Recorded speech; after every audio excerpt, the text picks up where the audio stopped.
اقبالیات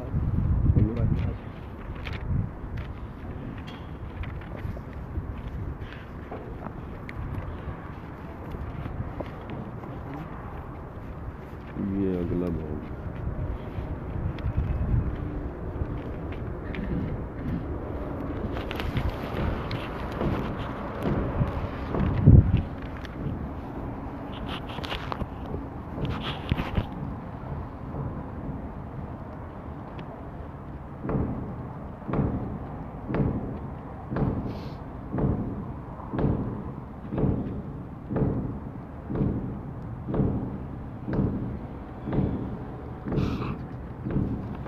بس 2-3 باپ رہ گئے ہیں، اس کو جلدی جلدی ختم کر۔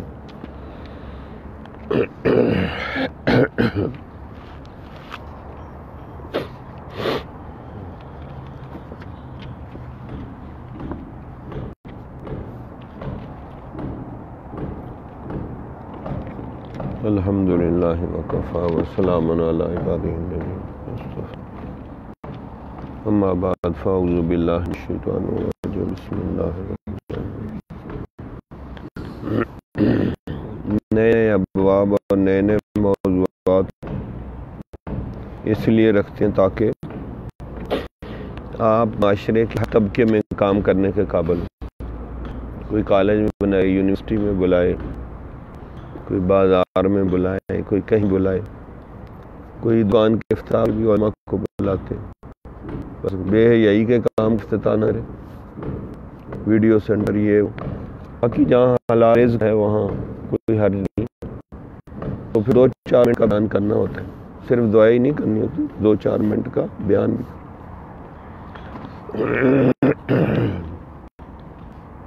اس لیے کہ قرآن نے علامہ اقبال کے اندر کیسے انقلاب برپا کیا اور اس نے آگے امت میں کیسے انقلاب برپا کیا۔ علامہ اقبال کا پختہ یقین، علامہ اقبال کو پختہ یقین تھا 219 صفحہ باب نمبر 6۔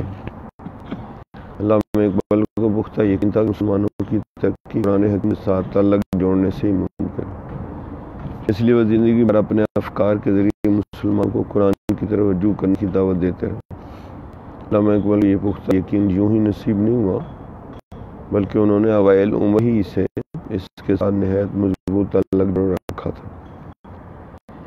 جس کے نتیجے میں انہوں نے قرآنی دنیا کی مکمل سیر کی اور اپنے افکار کو ایک مطابق ڈالا۔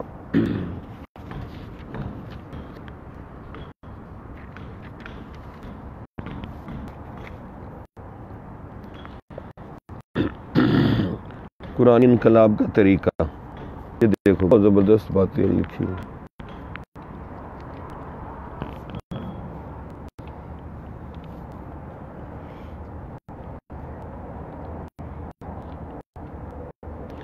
قرآن کیسے انقلاب برپا کرتا؟ زندگی خارج میں کسی قسم کا انقلاب برپا نہیں کر سکتی جب تک پہلے اس کی اندرونی گہرائیوں میں انقلاب برپا نہ ہو۔ یعنی انسان کا دوسرا نام ہے زندگی،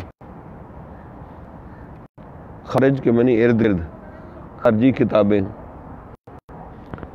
یعنی اپنے ارد گرد کسی قسم کا انقلاب برپا نہیں کر سکتی جب تک پہلے اس کی اندرونی گہرائیوں میں انقلاب برپا نہ ہو، یعنی دل اور روح میں انقلاب برپا نہ ہو، اور کوئی نئی دنیا خارجی وجود اختیار نہیں کر سکتی جب تک اس کا وجود پہلے انسانوں کو ذہین متشکل نہ ہو، یعنی اس کے سوچ فکر میں پہلے وہ چیز آئے گی۔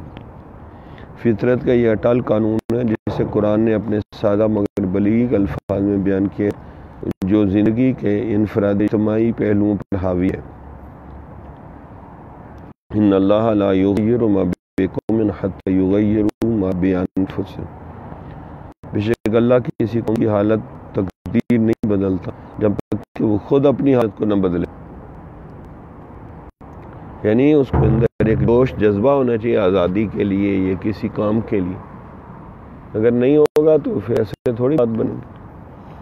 خدا نے آج تک اس قوم کی حالت نہیں بدلی، نہ ہو خیال جسے خود آپ اپنی حالت کے بدلنے کا۔ یہ مولانا حالی کا شعر ہے۔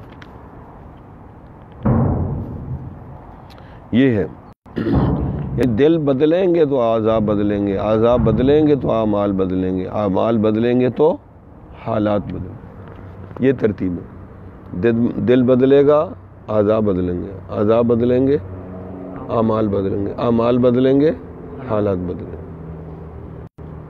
ہم کیا کہتے ہیں؟ پہلے حالات بدلیں کہ یار حالات اچھے ہو جائیں پھر میں تبلیغ کروں گا، پھر میں یہ کام کروں گا۔ وہ حالات کیسے بدلیں گے؟ خود بخود بدلیں گے، کوئی بندہ ہو ان کو بدلنے والا۔ یہ حالات اچھے ہو جائیں، ستارہ گردش میں آ جائے، یہ ہو جائے وہ ہو جائے، یہ سب جھوٹ ہے۔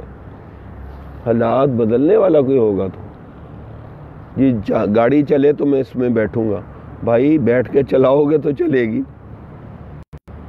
خود کیسے چلے گی؟ تو لوگ کہتے ہیں پہلے حالات بدلیں پھر ہم اعمال بدلیں گے، اس کے بعد اعضاء بدلیں گے، اس کے بعد دل بدلیں گے۔ یہ الٹی چال چل رہے ہیں، الٹی چال سے تو بات نہیں بنی۔ اچھا، قرآن کیسے پڑھیں؟ قرآن پاک سرچشمہ ہدایت ہے اور بارگاہ عزتی تک پہنچنے کا ذریعہ بھی ہے، لیکن اس کا فیض کامل طور پر ہم تک صرف اس صورت میں پہنچے گا جب ہم اس میں تدبر اور تفکر کریں گے اور اس کی تعلیمات کی روشنی میں اپنی زندگی کو ڈالنے کی کوشش کریں گے۔ ہم پر قرآن حکیم چند حقوق ہیں، ان میں سکھا کے اس کی تلاوت کا تلاوت سے مناسب پڑھ لینا ہی نہیں بلکہ اس میں غور و فکر کرنا اور پھر اس کی پیروی کرنا مقصود ہے۔ افلا یتدبرون القرآن ام علی قلوب اقفالها، اور غور و فکر میں سب سے بڑی چیز ہوتی ہے کہ اس کو اپنے اوپر فٹ کرنا، کہ یہ آیت مجھے کیا کہتی ہے، میرے اوپر کیسے فٹ ہوتی۔ اب یہ آیت بنی اسرائیل کے بارے میں، حفیظ اللہ بنی اسرائیل کے بارے میں، اس کو اپنے اوپر فٹ کرو۔ اتامرون الناس بالبر وتنسون انفسکم وانتم تتلون الکتاب افلا تعقلون، فٹ کرو اپنے اوپر، کیسے کرو گے؟ تھوڑا سا ادھر کو کر لو رخ نا، اب آ رہی ہے منہ ادھر کو کر لو ذرا سا۔ کیسے فٹ کرو گے؟ میرے اوپر تو ہو رہی فٹ کہ لوگوں کو ہم نیکی کا حکم دیتے ہیں، خود عمل نہیں کرتے، پڑھتے ہم قرآن ہے، ہو گئی کہ نہیں فٹ؟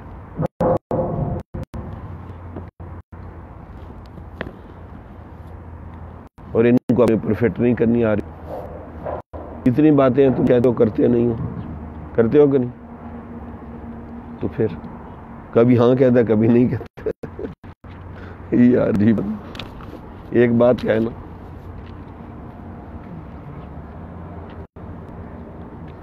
لوگوں کو کہتے ہو نا خوش و خضوع سے نماز پڑھو، خود پڑھتے ہو، پھر ہو گئی نا فٹ آپ کے اوپر۔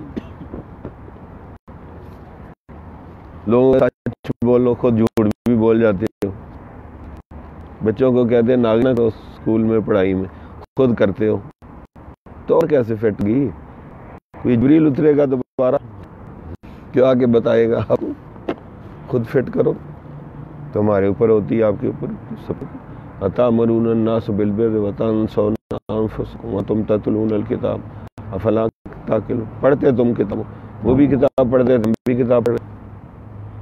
یا ایھا الذین آمنوا لما تقولون ما لا تفعلون کبر مقتا عند اللہ ان تقولوا ما لا تفعلون۔ یہ فٹ نہیں ہوتی ہمارے،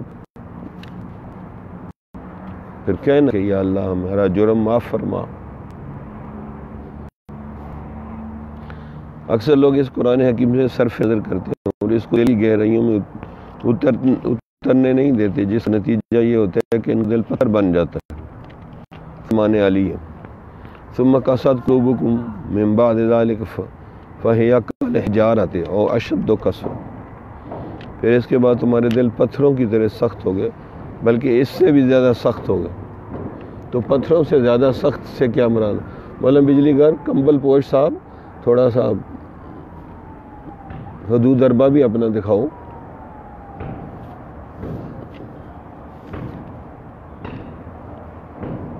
یہ آیت کل ہے جا رہا تھا او اشد و قسوہ، پتھر سے زیادہ سخت کیا ہوتا ہے؟ لوہے سے زیادہ سخت کیا ہوتا ہے؟ سٹیل لوہے سے سخت ہوتی کہتے ہیں یہ سٹیل نیسٹی ہے کہ بڑی سٹیل لوہے سے زیادہ سخت ہے، اور پھر ڈائمنڈ ہوتا تو لوہے کہہ دیں، سٹیل کہہ دیں کہ جس کے دل پر قرآن نہ اثر کرے وہ تو لوہا ہے، وہ لوہا پتھر تو ٹوٹ جاتا ہے، چشمے جاری ہو جاتے ہیں۔ اسی کی تو وضاحت کی نا اللہ نے، او اشد قسوہ، آگے وضاحت کی فَإِنَّا مِنَ الْحِجَارَةِ، اس میں تو نہریں نکل آتی، لوہے میں سے نکل، وَمِنْهَا لَمَا يَشَّقَّقُ فَيَخْرُجُ مِنْهُ الْمَاءُ وَإِنَّ مِنْهَا لَمَا يَهْبِطُ مِنْ خَشْيَةِ اللَّهِ، آگے وَمَا اللَّهُ بِغَافِلٍ عَمَّا تَعْمَلُونَ، اللہ تو غافل نہیں ہے کہ جو تم حرکتیں کر رہے ہو۔ یہ یا شدوں کی تشریح ہے۔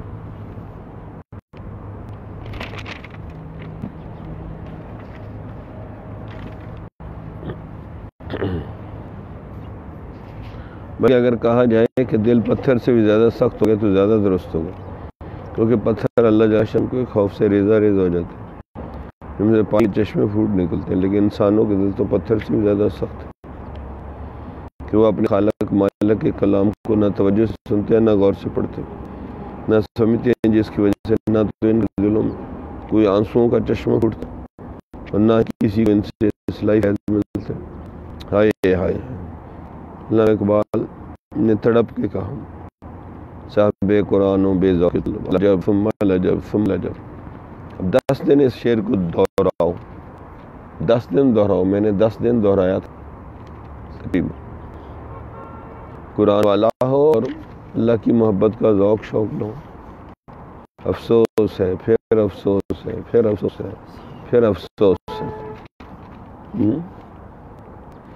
علامہ اقبال کو پختہ یقین تھا کہ مسلمانوں کی ترقی قرآن حکیم کے ساتھ تعلق جوڑنے سے ممکن، اس لیے وہ زندگی بھر اپنے افکار سے مسلمانوں کو قرآن کی طرف رجوع کرنے کی دعوت دیتے۔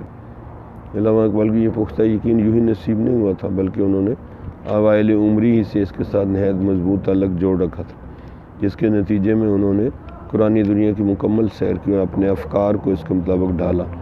اس سلسلے میں مولانا سید ابوالحسن علی ندوی فرمی فرماتے ہیں، اقبال کی شخصیت پر یہ عظیم کتاب جس قدر اثر انداز ہوئی ہے، اتنا وہ کسی شخصیت سے متاثر ہوئے نہ کسی اور کتاب نے ان پر اثر ڈالا، یعنی سب سے زیادہ قرآن سے متاثر ہوئے۔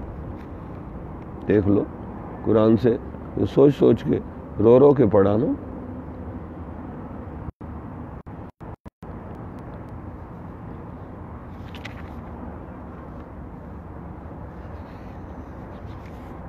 چلے اگلا بھی تھوڑا سا پڑھ لیتے ہیں۔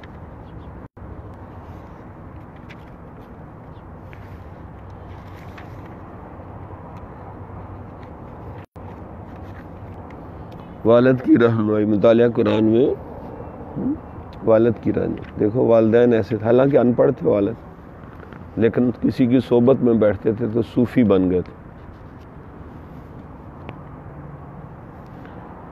علامہ اقبال اپنے صوفی منش والے شیخ نور محمد کی توجہ سے قرآن کی طرف مائل ہوئے، جنہیں مطالعہ قرآن کا ایک خاص ذوق تھا۔ وہ اپنے فرزند کے سینے میں مطالعہ قرآن کا یہی ذوق منتقل کرنا چاہتے تھے، چانچہ انہوں نے اپنے والد کی رہنمائی اور ہدایت پر منفرد انداز سے قرآن حکیم کا مطالعہ کرنے کے سلسلے میں ایک واقعہ خصوصی اہمیت کا عمل ہے، جو سید نذیر نیازی نے اقبال کے حوالے سے حکم کیا فرماتے ہیں۔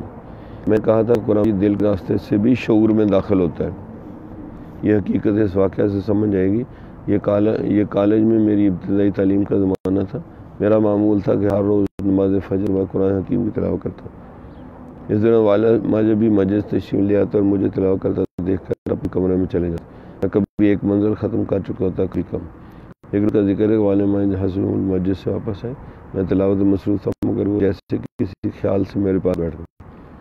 میں تلاوت کرتے کرتے رو گیا، منتظر تھا کہ مجھ سے کیا ارشاد فرماتے، کہ تم کیا پڑھا کرتے ہو؟ مجھے ان کے سوال پر نہایت تعجب ہوا، بلکہ ملال بھی ہوا کہ دیکھ رہے ہیں کہ قرآن پڑھ رہے ہیں، پھر پوچھ رہے ہیں کیا پڑھتے ہو۔ انہیں معلوم تھا کہ میں قرآن پاک کی تلاوت کر رہا ہوں۔ بہرحال میں نے مدون عرض کیا قرآن پاک، پوچھا کہ سمجھ بھی ہو؟ عرض کیا کیوں نہیں، تھوڑی بہت عربی جانتا ہوں، کچھ نہ کچھ سمجھ لیتا ہوں۔ انہیں میرا جواب خاموشی سے سن اٹھ کے کمرے میں چلے گئے۔ میں حیران تھا آخر اس فلسفے کا مطلب کیا ہے۔ کچھ دن گزر گئے اور یہ بات جیسے آئی گئی ہوگی، لیکن اس واقعہ کا چھٹا روز تھا کہ صبح سویرے میں حسب انگل قرآن پاک کی تلاوت کر رہا تھا۔ مسجد سے واپس آیا اور میں نے تلاوت ختم کی۔ انہوں نے مجھے بلایا اور اپنے پاس بٹھا کر نرمی سے کہنے لگے، بیٹا قرآن مجید وہی سمجھ سکتا ہے جس پر اس کا نزول ہو۔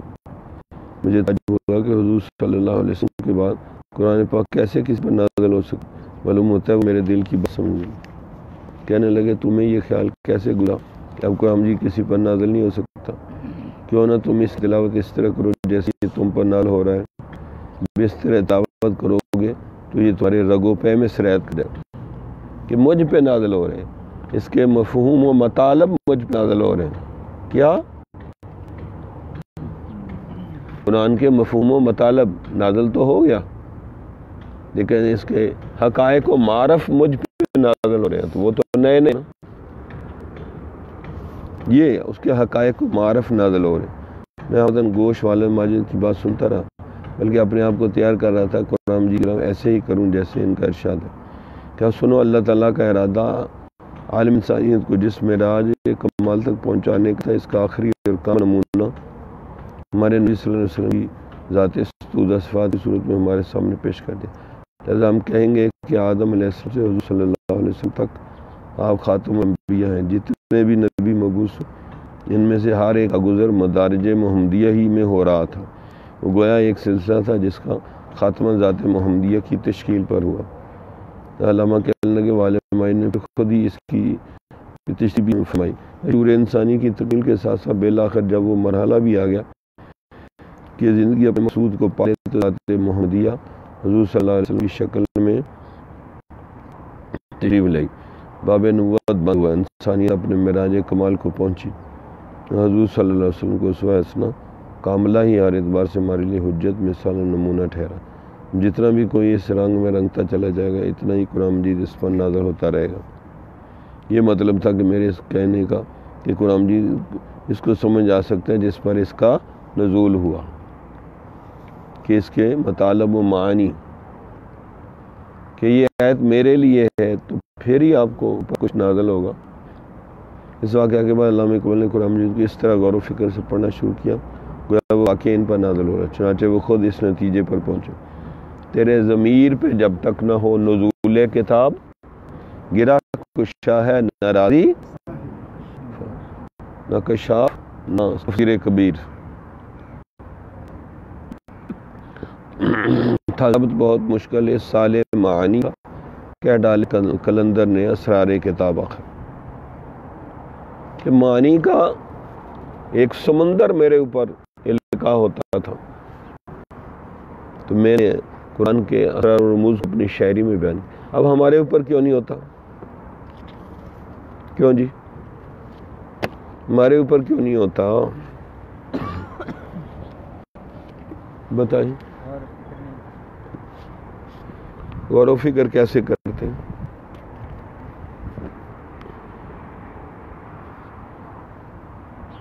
غور و فکر کیسے کرتے ہیں؟ بتائیں مولانا بجلی غور، غور و فکر کیسے کرتے ہیں؟ افلا تدبرون، تدبر کہتے ہیں کہ یعنی خوب گہرائی سے قرآن کے اندر مجھے اس کی سیر دیکھنا، آخر ذات صحابہ کرام اس کا نقشہ دیکھ کر پڑھنا۔ مولانا نظری فرماتے ہیں بعض کا زیادہ تفسیریں دیکھیں تو بندہ جنگل ہے تفسیروں کا، پھنس ہی جاتا ہے۔ میں اس آیت کو دہراؤ، اس سے اس کا نور آپ کے دل دماغ میں آئے گا، اس سے خود ہی تدبر پیدا ہو جائے گا۔ بعض اوقات بندہ تفسیر میں پھنس جاتا، کوئی کیا کہہ رہا ہے، کوئی کیا کہہ رہا ہے، کوئی کیا کہہ رہا ہے۔ اس دور کے لحاظ سے اللہ کیا کہتے ہیں ہمیں، وہ اللہ سے رابطہ کرو۔ ٹھیک ہے، تفسیر کو سرسری نظر دیکھ لو کہ کیا اس کا شان نزول ہے، کیا اس کے حالات ہے، باقی اس کا غوطہ زنی تو خود کریں گے نا۔ ایک آیت کو ہزاروں دفعہ پڑھیں، خود اللہ آپ کے دل میں ڈالے گا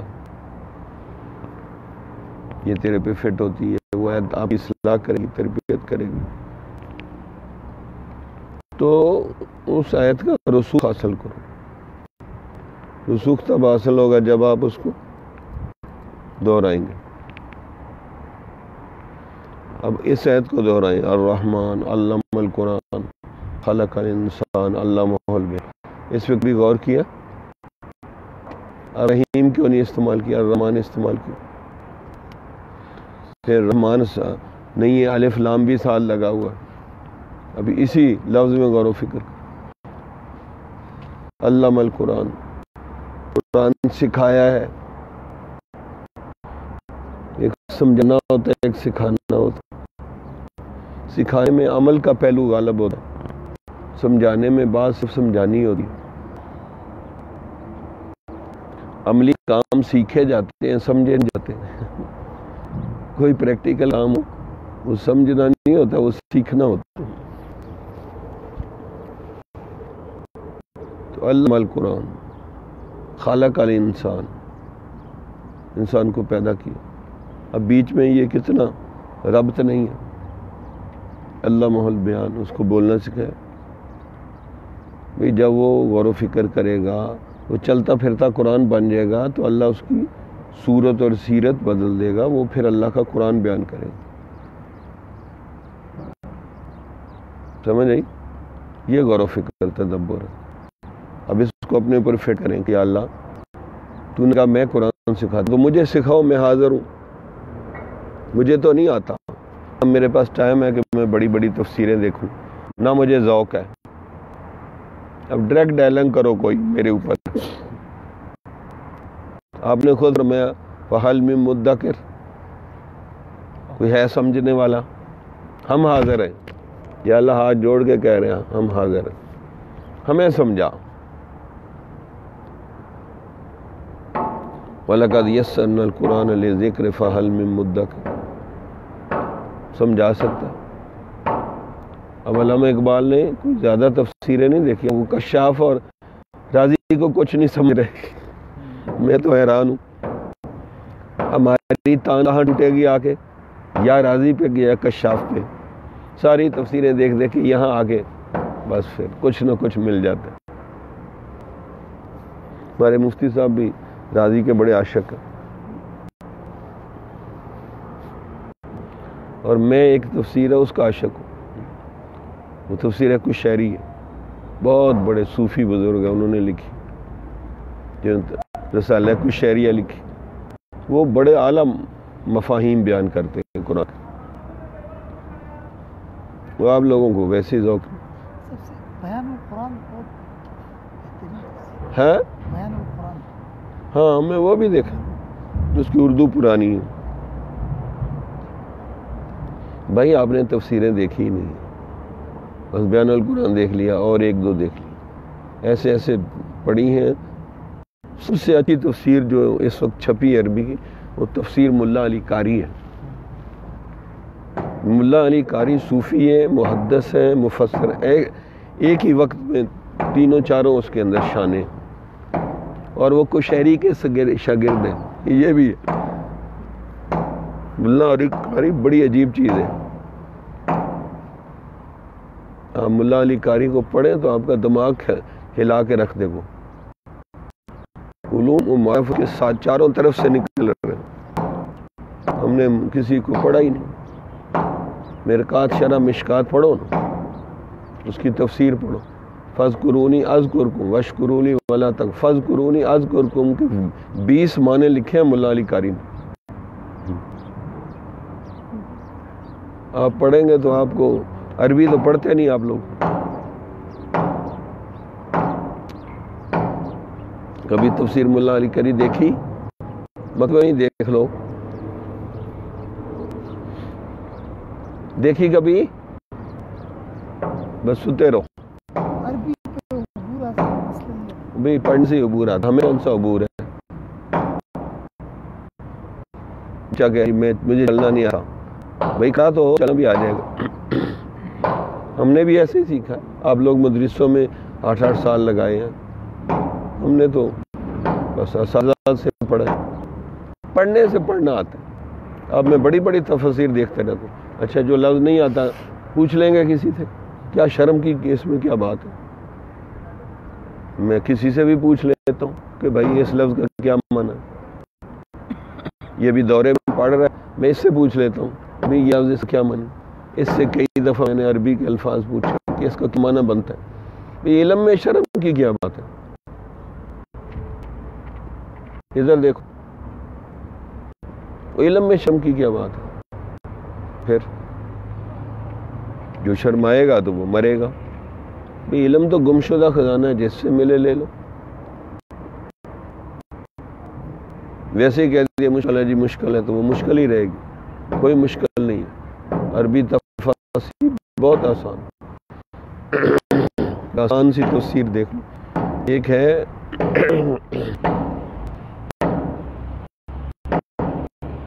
مصحف کے پاس بھی کون سے وہ جس میں الفاظ معنی ساری چیزیں. مفتی صاحب کے پاس میں نے کہا بھی تھا، کچھ نہیں اڑا کے نہیں لے جاتی، اتنی ہم ہوا نہیں ہے کہ آج برداشت کرو. ہمارے حضرت مسجد بنیادیں رکھی، ایسے ڈھانچہ بنا تھا، اوپر سے ابھی بارش شروع ہو گئی، آندھی آ گئی، ریت اڑنے لگ، ایسے بیٹھے. لوگوں نے کہا حضرت بارش ہوتی رہے، جو مرضی ہوتا ہے، زمین جنبن بدل، زمین ہلتی ہے ہل جائے، ہم نہیں ہلیں گے. لوگوں نے اوپر کپڑا تان دیا، آندھی چلی، ریت کی آندھی چلی، بارش ہوئی، ہوا چلی، سب کچھ ختم ہو گیا. پھر لوگ دوبارہ اکٹھے ہوئے، پھر حضرت نے آنکھیں کھولی، بیان کیا، دعا کی، مراقبہ کیا، پھر اٹھے. اتنی استقامت. ذرا سی ہوا چلی ہے تو جی اندر چلے. بارے واہ، تندیے باد مخالف سے نہ گھبرا اے عقاب، یہ تو چلتی ہے تجھے اونچا اڑانے کے لیے. ہوا چلی تو چھوڑ کے بھاگ گئے میدان. کیا ہوا؟ اللہ کی رحمت کی ہوا چل رہی ہے، دھوپ ہے. حسن خراب ہو رہا ہے آپ کا؟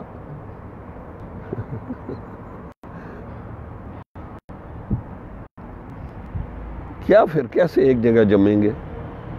چھوٹی موٹی چیزیں آتی رہتی ہیں بھائی، اس سے نہیں گھبرتے. ہوا چل رہی ہے، ہوا اللہ کم بھی کر دے گا، کوئی مسئلہ نہیں. ٹھنڈ ہوگی، باہر چلو دھوپ پہ، پھر سارا وقت یہ ادھر ہی ضائع کر دیں گے.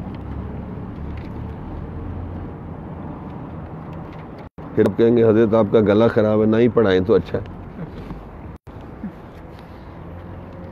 بدئی سست گواہ چست. بھی ہم نے تو مرنے کا ارادہ کیا ہوا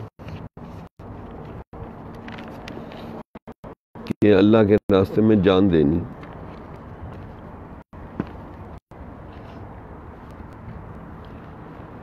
اللہ اکبر کبیرہ.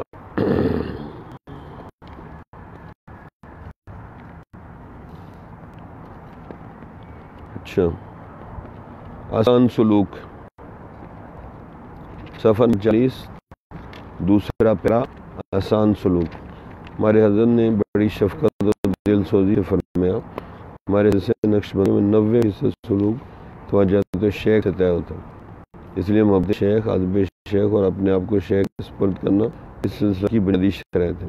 اس کے علاوہ 10% انسان محنت کرنی پڑتی ہے، اور یہ سارے کام رابطہ شیخ سے آسان ہو جاتے ہیں. جن لوگوں کو فیض نہیں پہنچتا ہے اس کی وجہ یہ ہے کہ انہوں نے گناہوں کی وجہ سے اپنے دل کے دروازے بند کیے ہوئے ہیں. اسی فیض اکتا ہے. توبہ کر کے گناہوں کے بال کو کم کریں، دیکھیں کس طرح فیض آتا ہے. شیخ الحدیث فرمایا کرتے ہیں اگر رابطہ مضبوط ہو، رابطہ محبت مضبوط ہو تو سالک دور ہونے کے باوجود دل کے قریب ہوتا ہے. سنا؟ انہوں نے سنی. بتائیں شیخ الحدیث کا کیا قول میں نے نقل کیا، اوپر سے دیکھ کے نہ بتاؤ، زبانی تھا دیکھا غیر حاضر ہے. اب کیا فائدہ ملے گا؟ کمبل ہٹا دو. میں پڑھا رہا ہوں، آپ کمبل سے کھیل رہے ہیں، کبھی ادھر کر رہے ہیں، کبھی ایسے عورتیں کرتی ہیں. زپ بند کر لو نا، سردی نہ لگے. زپ کہاں ہے یار، بٹنوں کو.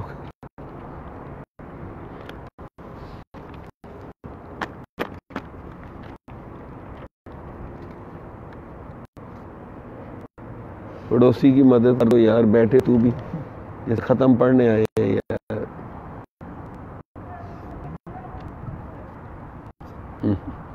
آپ کر دو، ہاتھ لگا دو ساتھ یار. چلو نیند توڑے ہماری. آپ نے اگلے سال بھی آنا ہے. ہاں آپ کی نا میں نے رگڑائی کرنی. کیٹو کی تو پہن لی ہے، جیکٹ کیٹو کی ہے، ابھی آپ کی رگڑائی کرنے وقت باقی ہے. ابھی اوپر اوپر سے کچھ کیا ہے. یہاں پر اعتکاف ہوتا ہے؟ بالکل ہوگا، پورا مہینہ انشاءاللہ ہوگا. یہ تیاری رمضان کے لیے ہو رہی ہے. کرنا ہے بس نام لکھ لو عارف اس کا، اس کا نام لکھ لو، صدیقی کا بھی لکھ لو، اور بھی جو نام لکھوانے چاہیں، قاری آزاد صاحب کا بھی لکھ لو، تاکہ جو کوئی سیکھا ہے آگے سکھاؤ. مختلف جماعتیں بنا دیں گے نا، ان کو سنبھالیں گے. آگے شیخ کو مرید سے زیادہ محبت ہوتی ہے. ایک بزرگ سے ان کے مرید نے محبت کا اظہار کیا. فرمایا تمہیں کیا محبت ہے؟ ہم کو ہی تم سے محبت. اگر ہم اپنی توجہ کو ہٹا لیں تو تم کبھی ہمارے پاس نہیں آ سکتے. چنانچہ مرید کو تنبیہ کے لیے انہوں نے ایک بار توجہ ہٹا لی. کئی مہینے صحبت میں آنے کی توفیق نہیں، حالانکہ تھا اسی شہر میں. پھر توجہ کی یہاں موجود ہوئی. پھر میں دیکھا بھائی یہ ہے تمہاری محبت کی حقیقت. شیخ نے ان سے ناراض ہو گیا تو بس. اچھا جو بندہ نا شیخ اصلاح کرے، اگلا بندہ برا منائے نا، وہ فیض نہیں پا سکتا، وہ پیچھے ہٹ جاتا ہے. اس کا مطلب شیخ بیچارہ تکلیف بھی اٹھا رہا ہے، اصلاح بھی کر رہا ہے، وہ برا منا رہا ہے. حضرت امام ربانی مجدد الحسین کو قول ہے کہ اگر شیخ غلطی دیکھے اور اصلاح نہ کرے تو وہ مداحن ہے، اور جس کی غلطی کی اصلاح کی جائے اور وہ برا منائے تو وہ اس کی بدبختی شروع ہو گئی کہ اصلاح ہی نہیں کروانا چاہتا. ہاں یہ معاملے ہیں نازک، جو تیری رضا ہو تو کر، مجھے تو خوش نہ آیا یہ طریقے غفلت گار. یہ پہ پڑھ لیتے. یہ حضرت نے بہت عجیب بات لکھی ہے. طریقت میں بے ادبی زیادہ موجود ہے. طریقت میں یعنی محبت میں بعد بارہ سے معصیت اتنی مضر نہیں ہوتی جتنی بے ادبی ہوتی. جس کی وجہ یہ ہے کہ معصیت کا تعلق اللہ تعالیٰ سے، وہ تاثر و انفعال سے پاک ہے، اس لیے توبہ سے فوراً معافی ہو جاتی ہے اور پھر اللہ تعالیٰ کے ساتھ ویسے ہی تعلق پیدا ہو جاتا ہے. اس کے برخلاف بے ادبی کا تعلق شیخ سے ہے، اور وہ چونکہ بشر ہے اس لیے طالب کی بے ادبی سے اس کے قلب میں کدورت پیدا ہو جاتی ہے، غم فکر پیدا ہو جاتا ہے جو معنی فیض ہوتی ہے. اس کی مثال حاجی امداد اللہ مہاجر مکی نے ایسے دی ہے کہ اگر کسی چھت کے پر نالے کے مخرج میں مٹی ٹھونس دی جائے پر نالے میں، تو جب آسمان سے پانی برسے گا تو گو وہ چھت پر نہایت صاف شفاف حالت میں آئے گا، لیکن جب میزاب سے ہو کر نیچے پہنچے گا تو بالکل گدلا اور میلا ہو کر آئے گا. اس طرح شیخ کے قلب پہ جو مالا اعلیٰ سے فیض و وارات نازل ہوتے رہتے ہیں، ان کا ایسے طالب کے قلب پر جس نے شیخ کے دل کو مقدر کر رکھا ہو، مقدر صورت میں ہی نزول ہوتا ہے. جسے طالب کا قلب بجائے منور و مصفہ ہونے کے تیرا اور مقدر ہوتا چلا جاتا ہے، سیاہ ہوتا چلا جاتا ہے۔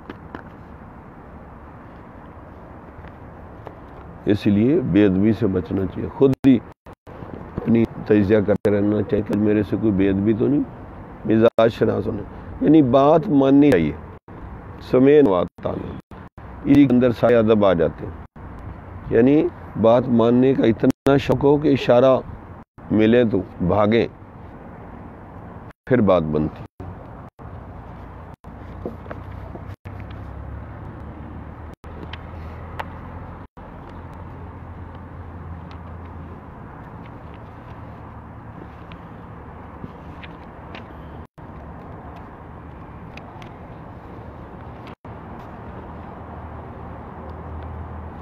کون سے باب میں؟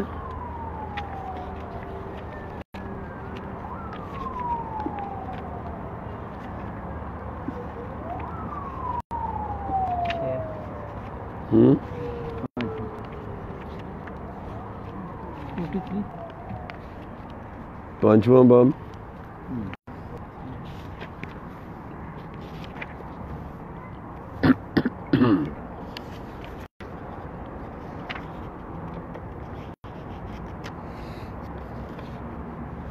پانچواں پھر پڑھیں گے ہفتے والے دن، یہ بہت اہم باب ہے، بے ادبی والا۔ آج اگلا پڑھ لیتے ہیں، انبیاء کرام علماء مشائخ پر جھوٹے الزامات سے بچیں۔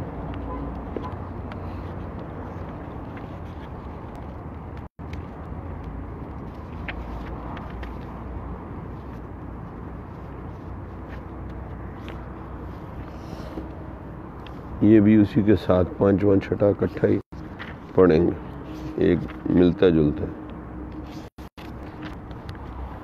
علماء مشائخ کے خاندان والوں کی بے ادبی سے بچیں۔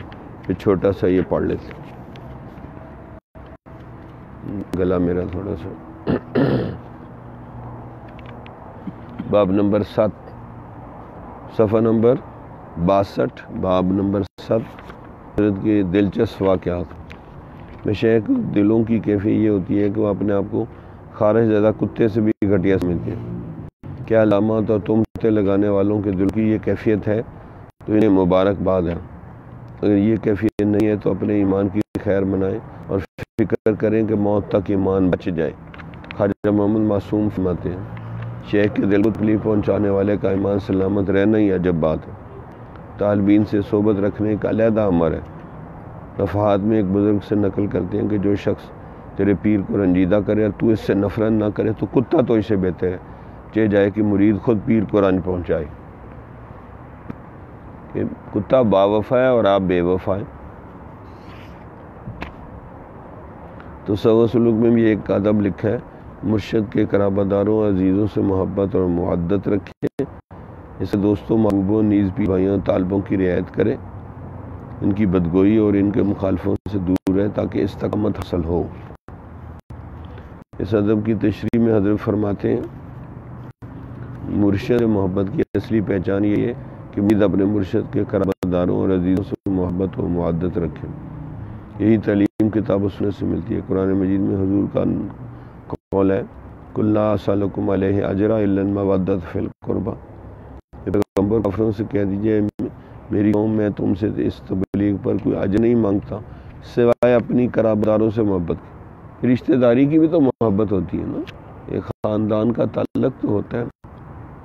جب فتنے کلی رات کی آندھی کی طرح برس رہے ہیں، کیا امان و حافظ، فتنہ برپا کرنے والوں کو تو فتنہ بھی فتنہ نہیں لگتا، اس لیے وہ دوسروں کی پگڑیاں اچھالنے کے فتنے میں پڑ گئے، مگر انہیں انجام کا احساس نہیں۔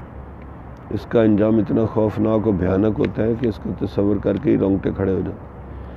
ہائے کاش کہ علماء و مشائخ کے خلاف الزامات اور تہمتوں کے فتنہ کھڑے کرنے والے اپنے انجام کو ذرا سا بھی سوچ لیتے تو کبھی عام مسلمانوں پر الزامات اور تہمت لگانے کی ضرورت نہ کرتے۔ چاہے جائے کہ علماء مشائخ پر الزامات اور تہمت و کیچڑ اچھال رہے ہیں، اے کاش یہ لوگ ذرا سا بھی اس بات کو سوچ لیں کہ اگر انہی الزام تراشوں کے دوران ہی موت آ گئی تو ان کا اپنا قیامت کے دن اور قبر حشر میں کیا بنے گا۔ فَاعْتَبِرُوا يَا أُولِي الْأَبْصَارِ، آنکھوں والے عبرت حاصل ہو۔ علماء مشائخ کے خاندان اور تعلق والوں کے دلوں کو دکھانے سے بھی بچنے کا حکم، بلکہ آداب میں لکھا ہے کہ لوگوں کو علماء مشائخ کے گھر والوں کے بارے میں قطعاً کوئی بات نہیں کرنی، جیسے کہ کوئی بھی اپنے گھر والوں کے بارے میں کوئی بات نہیں سننا چاہتا، کیونکہ ہر کوئی اسے اپنا پرائیویٹ اور نجی معاملہ سمجھتا ہے۔ یہ طے شدہ انٹرنیشنل اصول ہے کہ کوئی بھی کسی کے پرائیویٹ اور نجی معاملات میں داخلہ نہیں کر سکتا اور نہ ہی اسے ڈسکس کر سکتا ہے۔ مشائخ کے رشتہ داروں کے بارے میں اور خاندان کے بارے میں بھی اسی اصول کو مد نظر رکھنا ضروری ہے کہ مشائخ کی ان کے خاندان کے لوگوں کے بارے میں بھی دل آزاری نہ کریں۔ ہر کوئی اپنی پوری کوشش کرتا ہے کہ اس کا خاندان ہو، مگر خاندان میں ہر کوئی فرشتہ تو نہیں ہوتا بلکہ انسان ہی ہوتے ہیں، اس لیے ان سے مشائخ جیسی توقعات رکھنا اور خاندان والوں کا مشائخ کے ساتھ موازنہ کرنا اور پھر مشائخ جیسی خوبی خاندان کے لوگوں میں نہ ہونے پر ان سے بدظن ہونا اور ان پر الزام تراشیاں کرنا اور تہمتیں لگانا بہت ہی گھٹیا حرکات ہیں جن کا قیامت کے دن جواب دینا پڑے گا۔ مشائخ اور ان کے خاندان کے لوگوں کو بہت سے لوگوں کی خامیوں اور کمیوں کوتاہیوں کا علم ہوتا ہے، مگر اپنی اعلیٰ ظرفی کی وجہ سے ان کا تذکرہ تک نہیں کرتے، مگر عام لوگ بعض کا شیخ کے خاندان کے لوگوں کے خلاف باتیں شروع کر دیتے ہیں اور اپنے اوقات بھول جاتے ہیں، حالانکہ ذرا ایمانداری کے ساتھ اور اسی خوردبین کے ساتھ جو شیخ کے خاندانوں پر فٹ کی ہوتی ہے اپنا جائزہ لیں تو مشائخ کے خاندان کے لوگوں سے بھی زیادہ اپنے اندر کمیاں کوتاہیاں اور خامیاں نکل آئیں گی اور معاملہ الٹ ہو جائے گا۔ الزام کو ان کو دیتے تھے، قصور اپنا نکل۔ علماء کے ایسے ہی ہوتا ہے، مشائخ او جی اس کا بیٹا یہ کر رہا ہے، بیٹی یہ کر رہی ہے، اس کا چچا یہ کر رہا ہے، وہ بھائی وہ اب خاندان والے تو محبت ادب اطاعت ہی نہیں ہوتی۔ محبت ادب اطاعت یہ پہلا شرط ہے فیض کے لیے۔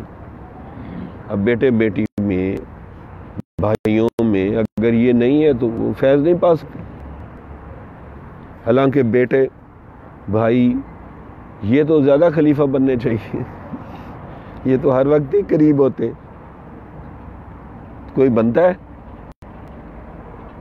کوئی شیخ کا کہ کوئی بھائی اس کا خلیفہ بن، بیٹا بھی بس لوگ زبردستی اس کو بنا دیتے، اب اور کوئی بندہ ملتا نہیں۔ اور خواجہ خان محمد صاحب نے اپنی موجودگی میں اپنے بیٹے کو خلیفہ نہیں بنایا، بعد والے علماء نے کہا اب خانقاہ خالی ہو جائے گی، چلو جی ان کو بنا دیا۔ ہمارے حضرت نے اپنے بیٹے کو بنایا، جانشین بھی بنایا، تاکہ کسی کو شک ہی نہ رہے کہ وہ اس قابل ہے۔ بہت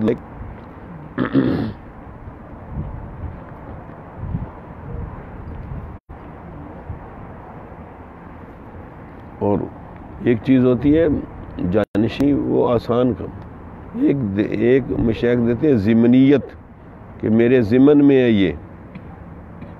یہ بڑی مشکل چیز ہوتی ہے، لیکن محسوس کرتے ہیں کہ ضمنیت بھی دے دیتے ہیں، کسی کو اپنا ضمنی بنا دیتے کہ اپنی پوری طاقت اس کے قلب پہ لگا کے اس کے قلب کو روشن کر دیتے، پوری روحانیت اس کے اوپر ڈال دیتے۔ یہ بڑی بات ہوتی ہے، کسی کو ضمنی بنا دینا پر بہت مشکل ہوتا ہے۔ جیسے خواجہ باقی باللہ اور بڑے بڑے مشائخ نے اپنے خلفاء کو بنایا ہے۔ اللہ تعالیٰ ہمیں اپنے مشائخ سے ہمیشہ حسن ظن رہنے کی توفیق دے اور ان کا دل خوش کرتے رہنے کی توفیق عطا فرمائے۔ خیر ہے کچھ نہیں ہوتا۔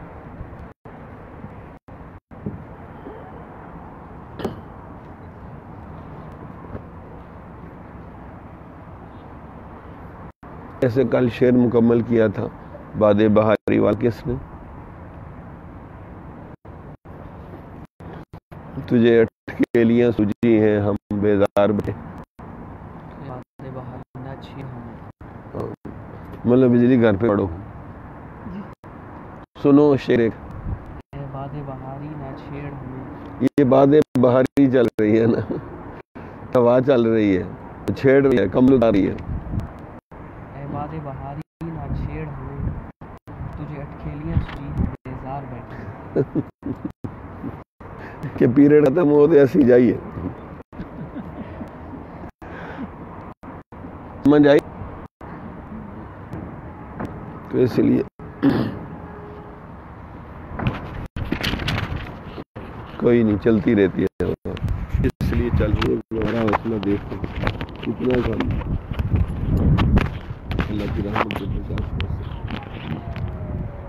اچھا آج کیا ہو، کوئی زبردست سا موضوع بتاؤ تاکہ ٹھنڈ میں بھی آپ لوگوں کو پسینے آ جائیں۔ کیا موضوع ہونا چاہیے؟